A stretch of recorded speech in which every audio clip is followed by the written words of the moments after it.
Graça e paz, igreja. Quero cumprimentar a todos que estão aqui nos bastidores, os pastores, os nossos líderes. Também aqueles que estão ouvindo online hoje. Devido a essa crise que estamos passando, esse é o meio que a gente tem de transmitir a palavra de Deus. Quão bom, quão suave é que todos os irmãos estejam juntos, reunidos, para estar em um só corpo adorando a Deus, mas como não é possível, vamos usar dos recursos que Deus deu aos seres humanos para que possamos comunicar a palavra dele. Amém?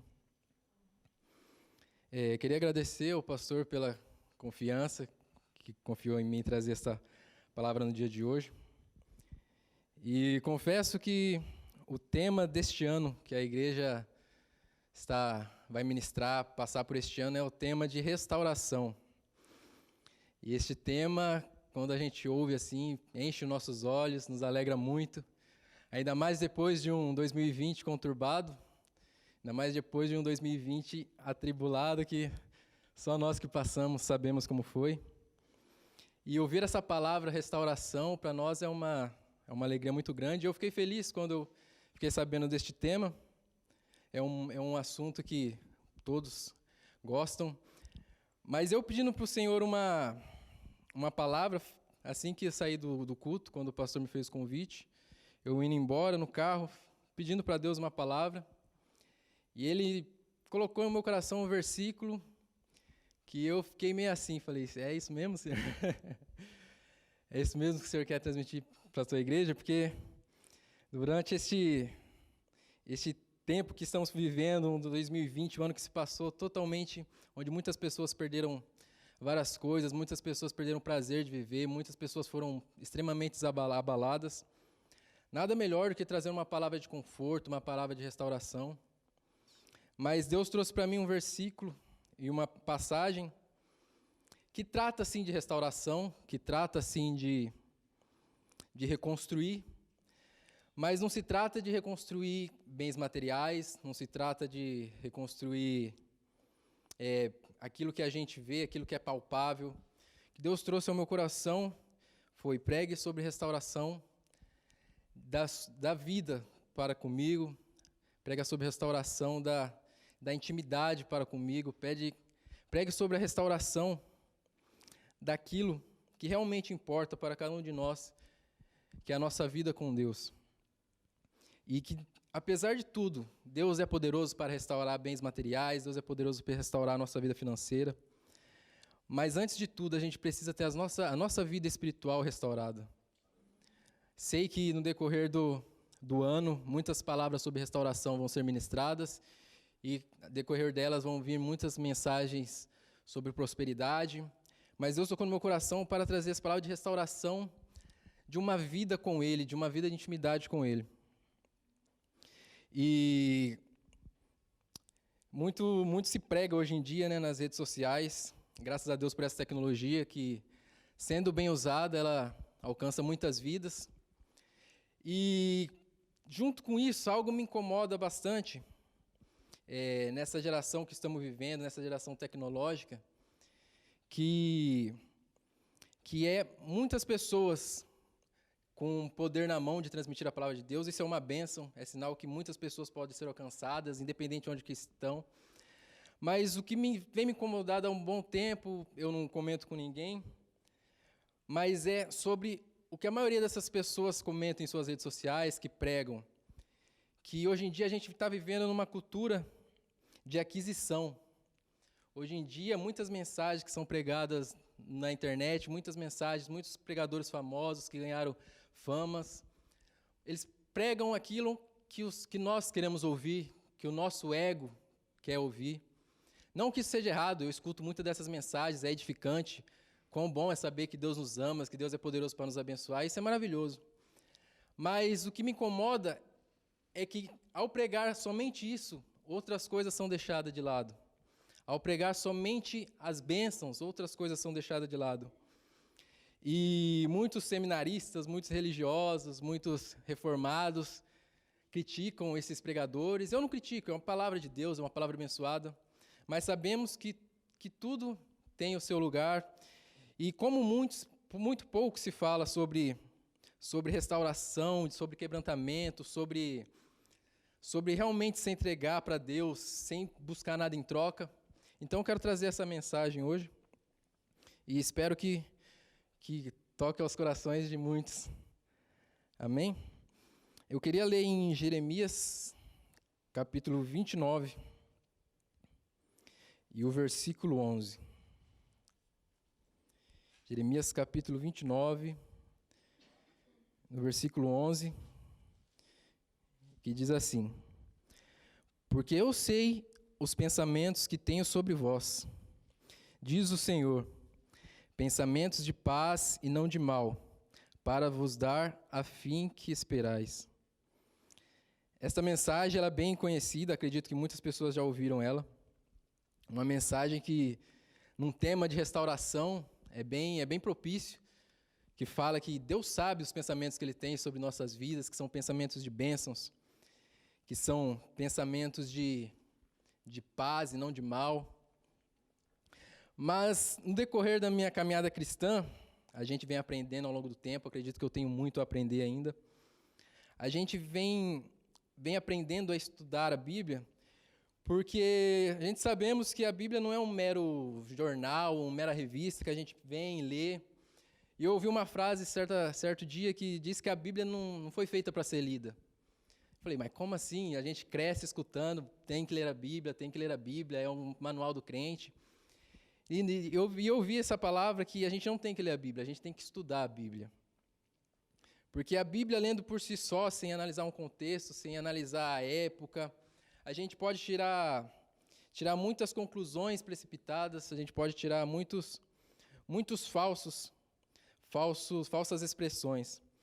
E neste capítulo de Jeremias 29, versículo 11, a gente se deslumbra, porque fala, Deus sabe os pensamentos que tem para a gente, pensamentos de bênçãos, pensamentos de paz, não tem pensamentos de mal.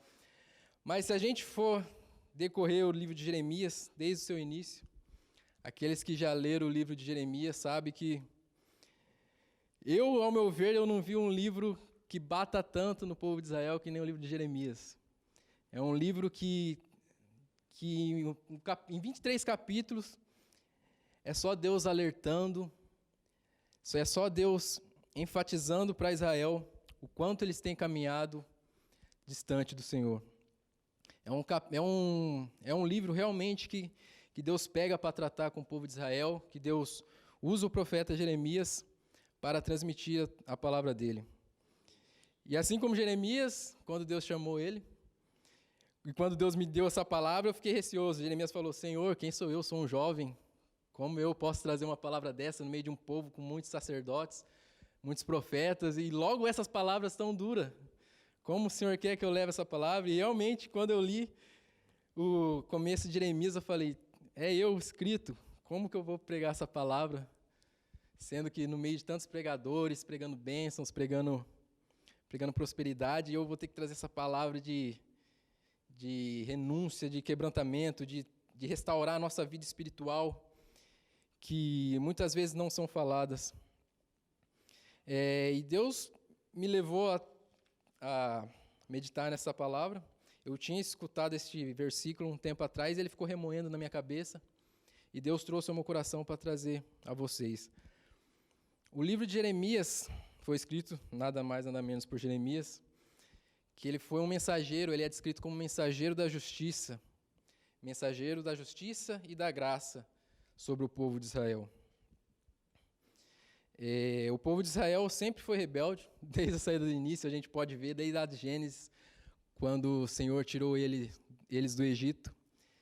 Por mais que eles foram libertos da escravidão, por mais que eles contemplaram vários milagres, contemplaram as pragas do Egito, contemplaram o Mar Vermelho se abrindo, mas sempre, por coisas mínimas, coisas poucas, eles esqueciam tudo que Deus tinha feito e murmuravam.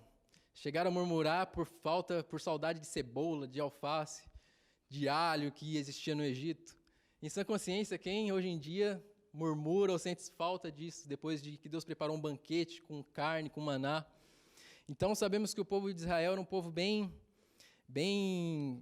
duro de se lidar, um povo bem rebelde, e que realmente Deus manifestou a sua extrema paciência Assim como demonstra sobre nós no dia de hoje, que também não somos diferentes. Se bobear, ainda somos pior que o povo de Israel. Por mais que em meios, em circunstâncias diferentes, a gente somos seres humanos, somos pecadores, natureza pecaminosa. Então a gente sempre vamos dar um pouco de trabalho. Mas Deus incumbiu o profeta Jeremias de alertar Israel das consequências do povo ter rompido a aliança com Deus. A Babilônia, Deus enviou Jeremias para falar que a Babilônia ia tomar o povo de Israel e ia levar para o exílio. E Deus falou, eu estou enviando a Babilônia, eu vou enviar eles como meus servos para levar vocês para o exílio. E vemos que realmente, independente de tudo, cada coisa que acontece em nossa vida tem a permissão de Deus, independente se é bem, se é bênção, se é maldição. Deus tem sempre o propósito para cada coisa. Vemos que a Babilônia, sim, realmente Deus enviou a Babilônia para oprimir o povo e para corrigir o povo que vivia naquela época. A gente não precisa, no povo naquela época estava realmente andando em desconformidade com a palavra, em desconformidade com as Escrituras, mas sabemos nós que temos a caminhada cristã que nem sempre a gente é, digamos assim, cobrado por Deus por causa das nossas falhas. Às vezes nós andamos corretamente, procuramos andar corretamente, às vezes nós procuramos ter sempre uma vida de devoção a Deus e somos acometidos por grandes tribulações. Acredito que na pandemia foram atingidos justos, assim como injustos também. Então, Deus tem a maneira dele trabalhar e não cabe a gente questionar a maneira dele trabalhar e de tratar com cada um de nossas vidas. Mas que possamos ter a certeza que tudo que ele faz é perfeito, que independente se é bênção, se é mal, tudo tem um propósito, independente de tudo. Tudo tem uma razão, em tudo ele está trabalhando para o nosso bem. Às vezes a gente questiona Deus, né? Por que, Senhor, essas coisas acontecem em nossas vidas?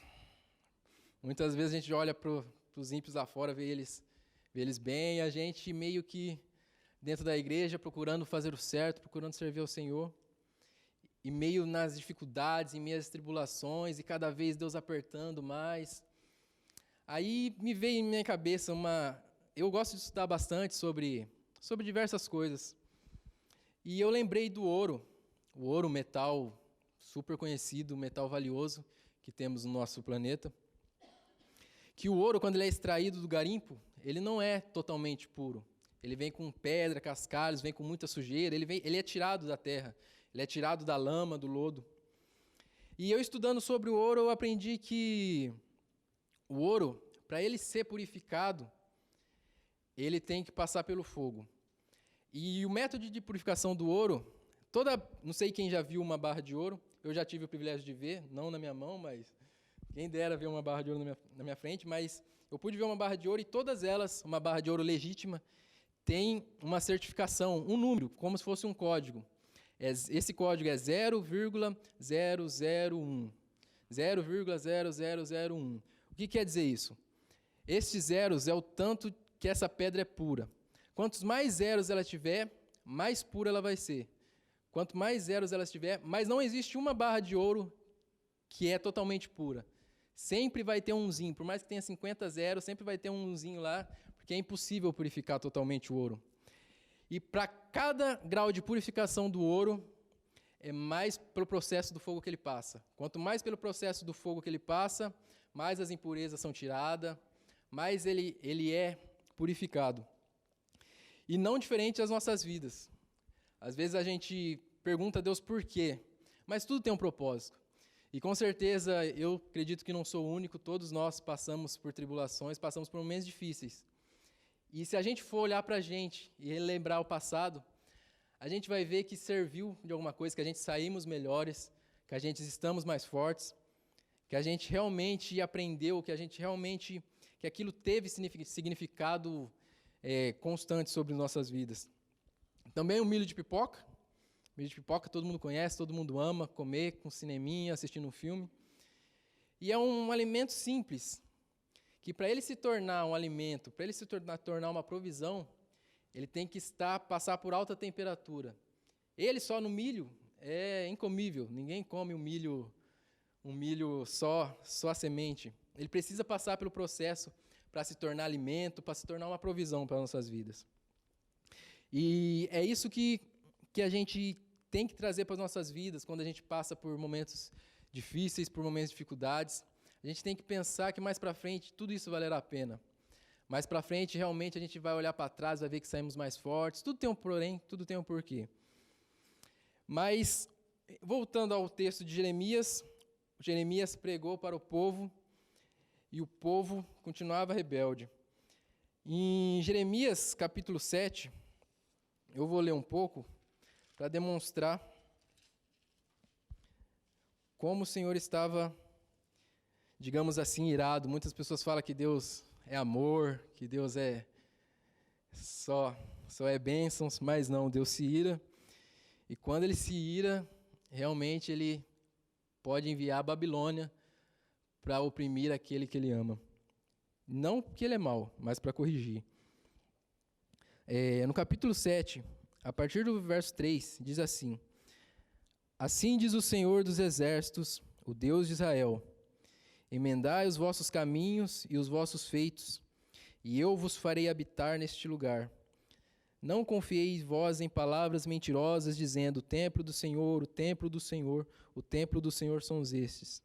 Pois se vós emendares completamente o vosso caminho e os vossos feitos, se vós realizardes julgamento entre o homem e o seu próximo, se vós não oprimirdes o estrangeiro e o órfão e a viúva, se não derramardes sangue inocente neste lugar, nem andares após outros deuses para os vossos mal, então eu vos farei habitar neste lugar, na terra em que dei aos vossos pais, para sempre e sempre.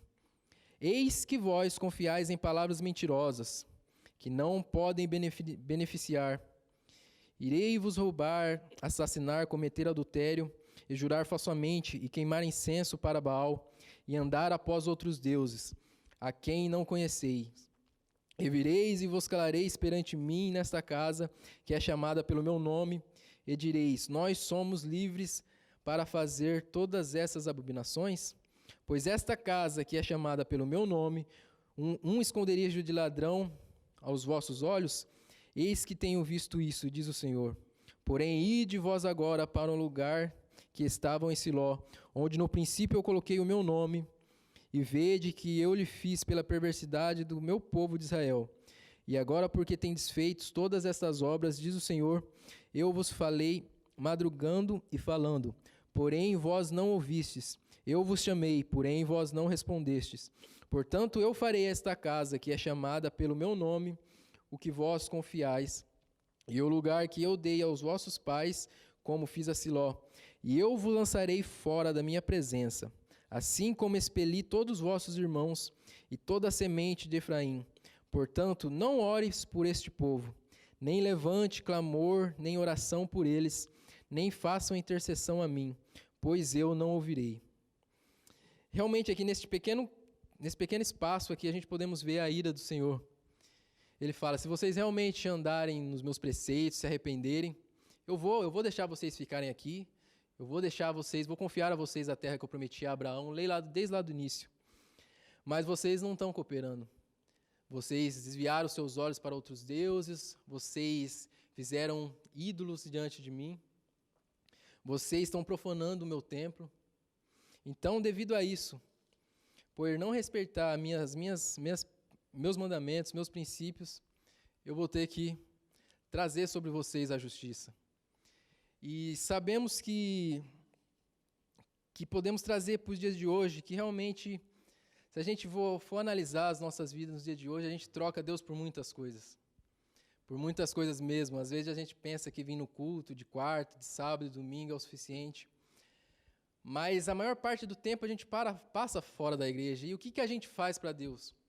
O que a gente realmente tem priorizado? O que a gente realmente tem colocado como primordial em nossas vidas nesses tempos? E nesse tempo de pandemia, logo quando começou a pandemia, entrou todo mundo em quarentena, foi um alarde mundial. Eu até postei no Instagram uma frase que veio ao meu coração, que eu disse assim, diante de tudo isso que está acontecendo, diante de todo esse mal, os governos estão nos instruindo a usar máscara, a se proteger, a manter distanciamento, a usar álcool em gel.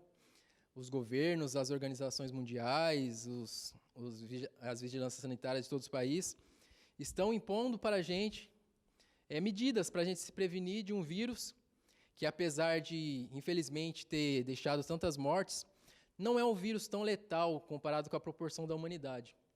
E Deus me fez ver essa comparação. Por que a gente, com medo desse vírus, a gente obedece à risca a prescrição do governo? A gente anda de máscara, a gente mantém distanciamento, a gente passa álcool em gel. E a gente olha para a Bíblia como um manual cristão. Quantas coisas que o Senhor deixou escrita nelas. Quantas coisas o Senhor escreveu para a gente, nos direcionando a maneira certa de andar, a maneira certa de agir, para proteger a nós mesmos, para proteger as nossas próprias vidas, diante do mal que assola a humanidade, diante do pecado que está espalhado pelo mundo. E a gente ignora, a gente simplesmente conhece, acredito que a maioria do povo conhece os mandamentos de Deus, conhece as leis de Deus, e a gente ignora, mas quando vem o governo, quando vem o homem, impõe alguma coisa, a gente segue à risca, sendo que os mandamentos de Deus, as leis de Deus, não tem uma porcentagem baixa de condenação. A nossa condenação é 100%, caso a gente não seguir as diretrizes do Senhor. E a gente vê também medidas mais drásticas, medidas que nos fez ficar trancados dentro de casa, realmente isolados, apenas com familiares. A gente que somos um povo caloroso, principalmente os brasileiros que gosta de sair, que gosta de estar entre amigos, que gosta de estar em comunhão, todos juntos, saindo, festejando, brincando, se divertindo, se aventurando. E a gente foi obrigado pelo governo, pelo homem, a se desfazer de tudo, a abrir mão de tudo. A gente ficamos em casa, respeitamos religiosamente todas as prescrições, ficamos em casa, deixamos de nos divertir, não saímos mais, não encontramos mais nossos amigos. E a gente olha novamente para a nossa vida espiritual. Quantas vezes Deus nos pede alguma coisa, Deus nos pede uma pequena renúncia, e a gente, acredito que por não parecer tão careta para este mundo, por não parecer tão diferente desse mundão, de tudo que ele apresenta, a gente ignora. Quantas renúncias, quantas vezes Deus pede para desfazer de alguns caminhos que não são bons, que vai nos levar à perdição, e a gente ignora. Mas quando vem o governo, vem um homem impondo essas leis, a gente seguiu criteriosamente. Aí a gente consegue ver realmente aonde está o nosso foco, aonde está a nossa vida, onde está o nosso coração. E a começar de mim, quando Deus me mostrou isso, eu falei, realmente, Senhor, a gente não está dando o devido valor que Ele merece. A gente não tem dado o devido valor que nosso Deus merece. E para começar uma restauração em nossas vidas, seja em qual área que for, a gente precisa de um restauramento interno. Antes de qualquer área de nossas vidas ser restaurada, Deus não se importa se você vai ter um relacionamento restaurado, se você vai ter uma vida financeira restaurada. Isso para Ele é consequência. O que Ele quer realmente é a sua vida, o que Ele quer realmente é seu coração, o que Ele quer realmente restaurado em você é a sua entrega e a sua total devoção para Ele. Aí a gente pode ver a quem realmente nós servimos. E vemos que Jeremias passou 23 anos alertando o povo. Deus levantou o profeta Jeremias e durante 23 anos, Jeremias, mesmo perseguido pelos profetões, pelos sacerdotes, que queriam até matar ele permaneceu firme por 23 anos. Deus está descontente com tudo que está acontecendo, se arrependam, se arrependam. Deus está descontente, Deus vai mandar vocês para o cativeiro, se arrependam. E por 23 anos, o povo de Israel não deu ouvido. Por 23 anos, o povo de Israel não deu, digamos assim, que a mínima. E no Jeremias 20, aí a gente começa a entender o verdadeiro significado desse capítulo 29 do verso 11 de Jeremias. Se o livro de Jeremias é um livro de alerta para o povo, um livro de repreensão, Por que então, nesse versículo 11, Deus fala que tem pensamentos de bênçãos, pensamentos de paz, pensamentos de prosperidade para o povo de Israel? Sendo que o livro inteiro de Jeremias, ele alertou o povo, sempre puxando a orelha do povo para arrependimento. Justamente que esse versículo 11, quando a gente lê mais profundamente e entende o contexto do livro, a gente vai ver. Vou ler novamente aqui, ó. Porque eu sei os pensamentos que tenho sobre vós, diz o Senhor, pensamentos de paz e não de mal, para vos dar o fim que esperais.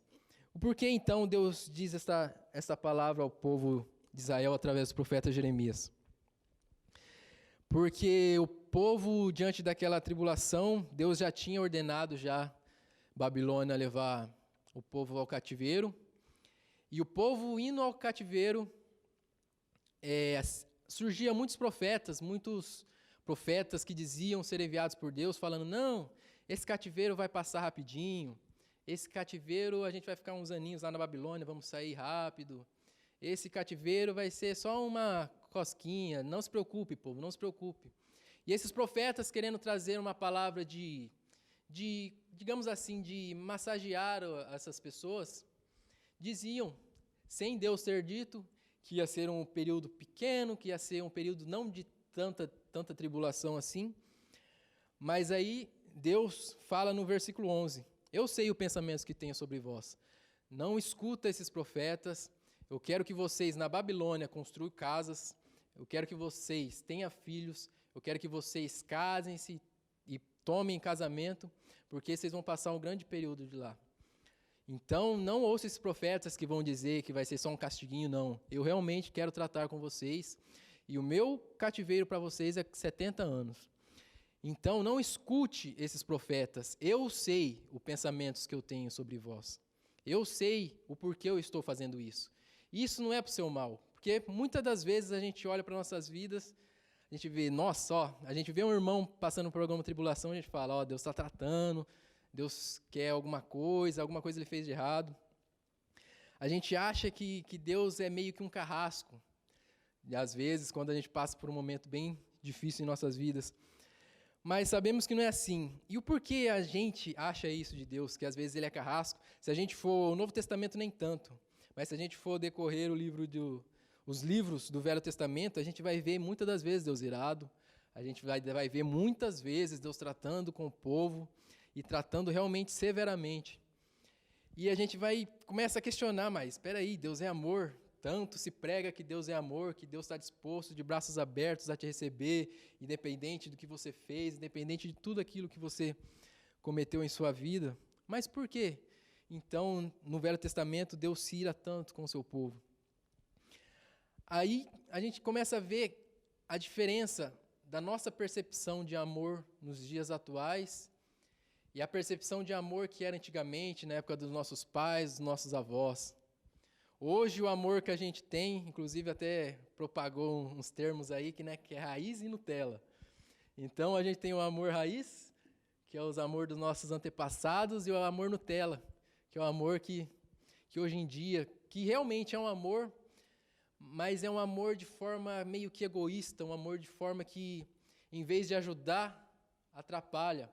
O amor que a gente vê hoje em dia, como, por exemplo, é de um pai que diz que ama o filho. Quando o filho pega um carro, sai embriagado, atropela alguém, mata alguém, vai preso. O amor que o pai tenta demonstrar para o filho é ir lá, pagar a fiança, passar a mão na cabeça do filho, deixar o filho livre novamente. Esta é a visão de amor que a gente tem nos dias de hoje. E, às vezes, a gente pode... E, analisando bem, a gente vê que esse amor é um amor meio egoísta. A gente realmente ama o nosso próximo, mas a gente ama eles, mas também estamos pensando em nós. Como, por exemplo, o exemplo de um filho mesmo. O porquê muitos dos pais não corrigem o filho, não colocam eles de castigo, que é uma coisa comum, que todo mundo pode entender. Porque, às vezes, o pai, realmente por amar, não quer ver o filho triste, não quer ver o filho chorando, mas também ele não quer que o filho sinta raiva dele. Ele não quer que o filho como posso dizer, ele não quer que o filho se revolte contra ele. Então ele pensa no filho, mas também pensa nele. Ele quer proteger o filho, mas também quer proteger a ele. Com medo de o filho virar as costas, de o filho ficar de mal com o pai, ele dá só um carinho na cabeça, deixa por isso mesmo. E querendo ou não, isso molda um caráter que muitas das vezes leva para a destruição, leva para decisões erradas. Mas nós que somos mais antigos, eu não sou tanto antigo assim, mas os nossos avós, os nossos pais, a gente vê que a criação deles foi diferente. Foi porque eles não tiveram amor? Claro que não. Eles tinham realmente amor. E acredito que o amor que eles tinham é maior que o amor que os pais de hoje em dia, que as pessoas de hoje em dia demonstram para as outras. Antigamente, o pai, por amor ao filho, se o filho pegasse o carro, atropelasse alguém, matasse alguém embriagado, o pai não ia tirar ele da cadeia. Falou, não, o que você fez foi errado. Você vai ficar aí, a justiça está aí para fazer você pagar, você vai refletir sobre o que você fez. E isso, querendo ou não, conserva em nós um caráter, molda em nós um caráter que é beneficiado ao longo do tempo, que a gente, muitas das vezes, eu já fui adolescente, fui criança, algumas atitudes dos nossos pais nos deixavam revoltados, algumas atitudes dos nossos pais nos deixavam, não, ele não me ama. A gente muitas vezes falamos, quem nunca falou que não, nossos pais não nos amam? Quantos de nós não pensamos em sair de casa, falando, não, ninguém aqui liga para mim? Mas hoje eu vejo tudo que eu passei, todo ensinamento, todo castigo, toda cintada, porque eu apanhei pra caramba também quando eu era criança, toda chinelada, hoje eu vejo e olho para trás e eu falo, realmente, se não fosse isso, eu não sei onde eu estaria. Se não fosse esses pequenos detalhes, esses princípios que foram moldados em minha vida, por amor dos meus pais para comigo, desde a minha infância, eu não saberia onde eu estava hoje. Se eu fosse uma pessoa que tivesse tudo o que queria, que fizesse tudo o que eu queria, eu acredito que eu não estaria aqui na igreja, eu acredito que eu não estaria aqui no altar, muito menos no altar, pregando a palavra de Deus. Então, a nossa visão, a gente não tem que questionar se Deus é amor, o porquê Ele castiga, ou porquê Ele pune, não. O nosso questionamento tem que ser, qual é o amor verdadeiro? O que realmente é amar? Amar não é passar a mão na cabeça, amar não é fazer o que o outro quer. Não, isso é um amor egoísta, é um amor que a gente pensa no próximo, mas também pensa na gente. Pensa, eu vou agradar ele, por mais que seja errado, mas eu vou agradar para ele não se virar contra mim, para eu continuar amigo dele. A gente está pensando nele e também na gente. Mas quando a gente corrige, a gente pode citar um exemplo de o profeta Natã, quando foi corrigir Davi, um dos pecados de Davi, de adultério. O profeta Natã foi repreender Davi, um rei. Um rei tem poder para matar, tem poder para mandar qualquer um que se levantar contra ele, palavra contrária, mandar enforcar, mandar matar. E ele não. Sendo amigo de Davi, profeta e amigo de Davi, ele falou, Davi, o que você fez está errado, cara. Eu não vou passar a mão na sua cabeça, eu não vou te adular, não vou falar que Deus perdoa sim, mas eu não vou falar, não, Deus perdoa, fica por isso mesmo, não. Você pecou, Deus te perdoou, mas as consequências você verá na sua família, as consequências você vai ver no decorrer da sua vida. Isto realmente é um amor verdadeiro. Isso foi um amor entre Natã e Davi. E a gente pode ver que nos dias de hoje temos essa visão distorcida de amor, essa visão que muitas das vezes romantizada. E tudo isso Deus faz com propósito. Tudo isso, toda essa correção, Deus faz unicamente para um propósito. Deus não tem prazer de ver você sofrer, Deus não tem prazer de ver você passando tribulações, Deus não tem prazer nenhum em ver você passando por dificuldades, passando por tristezas, que todos nós passamos em nossas vidas, que isso não há como viver nesta terra e não passar por tudo isso. Deus não tem prazer, Ele é um pai, e pai se compadece do filho. Mas nesta visão de amor, Ele sabe que é melhor corrigir do que deixar à vontade e cada vez se perder mais.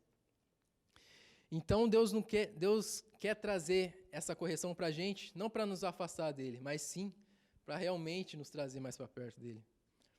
A gente pode ver que nessa pandemia, muitas pessoas acreditam que por falta de não estar mais em comunhão, muitas pessoas por não ter mais responsabilidade de estar dentro da igreja, as pessoas que vinham na igreja justamente por vir, Eu sei que a palavra é pesada, mas é o que o Senhor manda trazer nessa noite.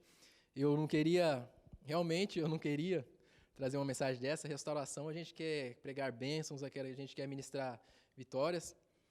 Mas eu cheguei no culto nessa noite com muita dúvida, realmente muita dúvida, muito temor no coração, porque correção não é uma palavra que as pessoas gostam de ouvir, muitas pessoas ignoram, muitas pessoas não dão a mínima. As pessoas hoje em dia, como eu já falei, a gente está numa cultura de aquisição, não de renúncia. A gente quer pra gente, a gente não quer abrir mão, a gente quer coisas palpáveis, coisas nessa terra. Tanto é que Jesus manda a gente vencer o mundo, a gente não manda a gente vencer no mundo.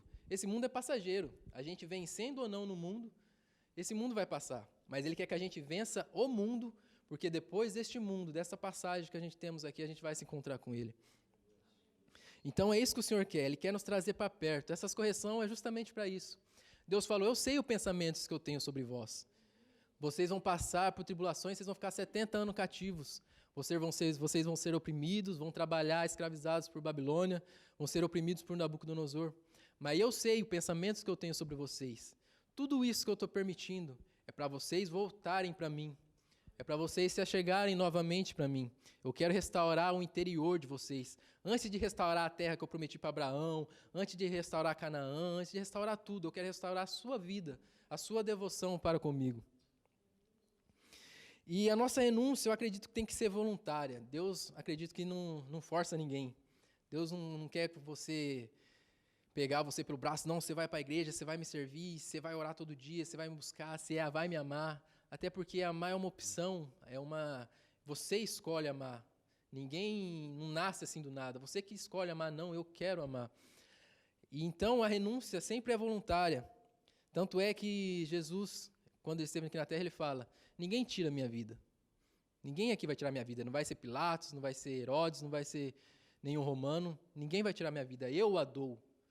Tem que ser voluntário. Eu vou dar a minha vida. Ninguém vai me tirar. Eu não vou ser obrigado. Deus não me obrigou a vir nessa terra, a descer. Eu me ofereci. Eu falei, Pai, eis-me aqui. Envia. Eu vou dar minha vida pelo aquele povo. Ninguém tirou a minha vida. Eu dei a minha vida. Então, tudo Deus faz para nos aproximar dEle, para restaurar a nossa intimidade com Ele. E a gente tem que entender, na nossa caminhada cristã, que o nosso foco principal não é... Antigamente, eu confesso que, eu acho que todos nós passamos por esse período, que a gente passa por um momento que acha que Deus é um Papai Noel, que Deus é um vô, uma avó que gosta de sempre de presentear, de dar coisas. Realmente, Deus tem prazer, eu acredito nisso. Realmente, Deus tem prazer para nos abençoar. Mas nem todo mundo Deus vai abençoar. Deus conhece o coração de cada um. Às vezes Ele sabe que se der tal coisa para um, Ele vai desviar. Deus sabe que se der tal coisa para outros, Ele vai desviar. Então, muitas vezes, Deus nos priva de certas coisas. E se a gente estiver focado em coisas materiais, e quando a gente não recebemos, devido a Deus sondar o nosso coração e saber das nossas reais intenções, a gente vai se frustrar, a gente vai desanimar, sair da igreja. Então, esse é o intuito. Eu não quero que você sirva a Deus simplesmente pelo fato de que Ele pode te abençoar. Muitas mensagens dizem que, não, vem para a igreja que você vai ser próspero, vem para a igreja que você vai ser livre da depressão, vai ser livre dos males deste mundo. Realmente, Deus é poderoso, Ele pode fazer, realmente transformar, mas esse não é o principal foco dEle. Esse não é o principal propósito de Deus nas nossas vidas aqui nessa terra. O principal propósito dEle é nos trazer para perto dEle. O principal propósito é nos trazer para junto dEle. E trazendo para junto dEle, as outras coisas são consequência. Às vezes pode acontecer, às vezes não. Como eu já disse, Deus sabe de todas as coisas. Ele pode te dar ou pode não te dar. Mas quando a gente realmente vem para Deus pelo que Ele é, pela satisfação de servir a Ele, pela satisfação de amar a Ele, mesmo Ele dando, a gente glorifica Ele, mas quando Ele não dá, também a gente não se importa, porque a gente não está preso em bens materiais.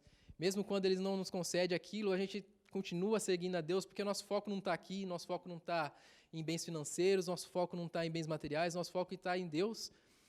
E o que importa é caminhar em direção aos céus. Então, Deus nos convida a seguir a Ele pelo que Ele é. Eu ouvi uma frase que diz assim, Jesus não deve ser o meio de conseguir aquilo que te satisfaz. Jesus tem que ser aquilo que te satisfaz. Muitas pessoas buscam satisfação em dinheiro, muitas pessoas buscam satisfação em relacionamentos. Cada pessoa acha um vazio dentro de si, acha que pode preencher com coisas materiais. E por conta disso, de preencher esses vazios, correm para Deus na esperança de Deus conceder essas coisas para eles. Mas Deus não quer que você chegue até Ele para pedir coisas que satisfaçam seu ego, para pedir coisas que satisfaçam sua vida aqui nesta terra. Deus quer que Ele seja a satisfação sincera da tua vida. Deus quer que Ele seja a satisfação para você. Deus permite realmente tempos difíceis. A gente nunca vai ser livre disso. A gente vai viver a vida inteira. Se a gente realmente viver com propósito e na direção certa, a gente vai viver a nossa vida inteira passando por dificuldades, por altos e baixos. Esse é um processo. A nossa vida aqui de passagem, esse é o processo para a gente aprender, para a gente amadurecer. E por isso que eu costumo dizer que o mundo é cíclico. Cíclico é o quê? Existe aquele ditado que fala, a roda gira. Às vezes está lá embaixo, está lá em cima, depois volta para cima de novo, vai para baixo. E realmente, o mundo em tudo é comprovado pela física, pela biologia, no corpo humano, nas matérias, no globo. A gente vê, o maior exemplo é o globo, o planeta Terra, ele dá a volta entre o Sol, volta à posição original, roda entre ele. Então, tudo é cíclico, tudo vai e volta. E existe como se diz, posso dizer um provérbio oriental, que realmente é um provérbio que é de muita sabedoria, que diz que tempos difíceis criam pessoas fortes criam tempos fáceis, e tempos fáceis criam pessoas fracas, e pessoas fracas criam tempos difíceis, e assim vai indo, vira um loop. E a gente vê isso realmente no mundo, na época não tão distante, na Segunda Guerra Mundial, a Europa passou por um momento extremamente difíceis. Pessoas que realmente lutaram para erguer a Europa do zero, principalmente a Bélgica, que foi devastada. Em menos de 100 anos, ela se tornou novamente essa potência que é hoje. Mas para isso acontecer, muitas pessoas passaram por momentos difíceis lá, lutaram, batalharam e prepararam um tempo bom para os seus filhos, para os seus netos. E quando a gente está num ambiente relaxado, que não há muita coisa para fazer, a gente deixa para lá, a gente deslecha. E nesse relaxamento, volta o tempo difícil. E assim vai indo. E assim também a gente pode ver na nossa vida espiritual, a gente vê no tempo dos nossos avós, começar a partir dos mártires, de Paulo, a partir depois que Cristo veio à Terra, mas trazendo um pouco mais para frente, a partir dos nossos avós, da época dos nossos pais, onde as igrejas antigamente tinham culto nos lares, quase toda semana o círculo de oração se reunia em oração, jejuavam, subia monte. Naquela época, eu fui criado num ambiente assim que em casa respirava igreja, ia na casa da minha avó, era igreja. Tudo bem, quando a gente é criança, a gente vai para brincar, para ver os amiguinhos, mas a gente via as irmãs realmente todo dia em oração, em jejum, todo final de semana subindo o monte, descendo o monte. E querendo ou não, eu lembro que naquela época na escola era um momento difícil para os cristãos. Eu acredito que não tanto quanto na época dos mártires, mas ainda assim eram momentos difíceis. Porque eu lembro que na escola, você falar que é crente era motivo de bullying. Eu sofri bullying por ser crente. Tinha vários ditados, várias piadinhas sobre crente, e a gente sentia vergonha, sentia intimidado. Quando as pessoas descobriam que a gente era crente, a gente procurava se esconder, porque aquilo era...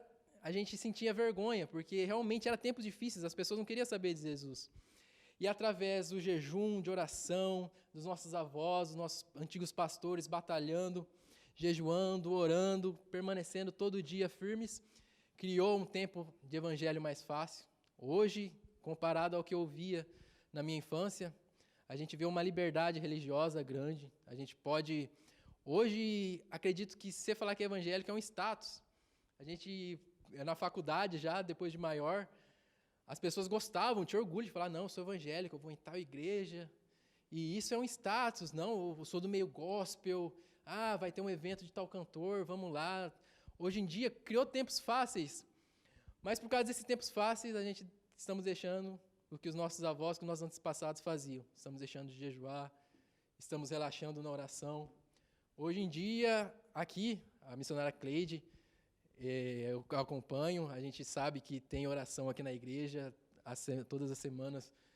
Acredito que antes da pandemia, agora eu não sei, não estou muito informado, mas tinha reuniões com as irmãs aqui, onde elas permaneciam em orações. Mas, se for ver, na maioria das igrejas hoje, não tem mais isso. Não tem mais irmãs indo no lar. Elas revezavam indo no lar de cada uma das outras para orar, para interceder pelos familiares, pela nação do Brasil, pela nação, pelo mundo. E hoje em dia a gente não vê mais isso. E acredito que, como eu disse, o mundo gira. E por causa dessa regalia que a gente tem hoje, de um evangelho mais brando, por causa dessa regalia de hoje, um evangelho mais de status, a gente está deixando de fazer o que realmente importa, de orar, de jejuar, de continuar com os propósitos que nossos antepassados tinham. E quando nos fraquejamos nisso, não tem como evitar. Vai voltar tempos difíceis, e através desses tempos difíceis vai nascer pessoas fortes, e assim anda o mundo, assim circula a humanidade até a vinda do Senhor. Então, a mensagem que eu quero trazer para o coração de cada um, de todos que estão acompanhando esta live, é que antes de tudo, antes de pedir restauração de lar, antes de pedir restauração material, antes de pedir qualquer tipo de restauração, olhe para dentro de você, vê o que precisa ser restaurado. Olha para dentro do seu interior, vê o que você está em falta com Deus. Olha para a sua vida, vê se, Senhor, eu quero restaurar primeiro a minha vida. E como consequência, se o Senhor quiser me abençoar, eu estou aqui, mas eu quero primeiro entregar a minha vida a Ti. Primeiramente, eu quero entregar o meu coração a Ti, a minha vida é Tua. E para finalizar, eu queria ler em 2 Crônicas, capítulo 7.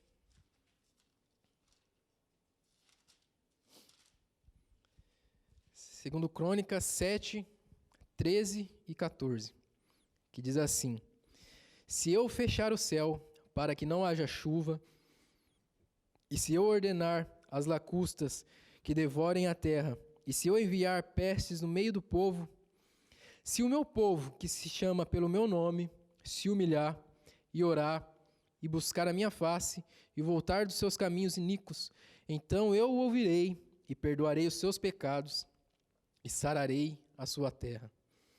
Não há um versículo de esperança melhor para a gente, nesse tempo que a gente está vivendo, diante dessa pandemia.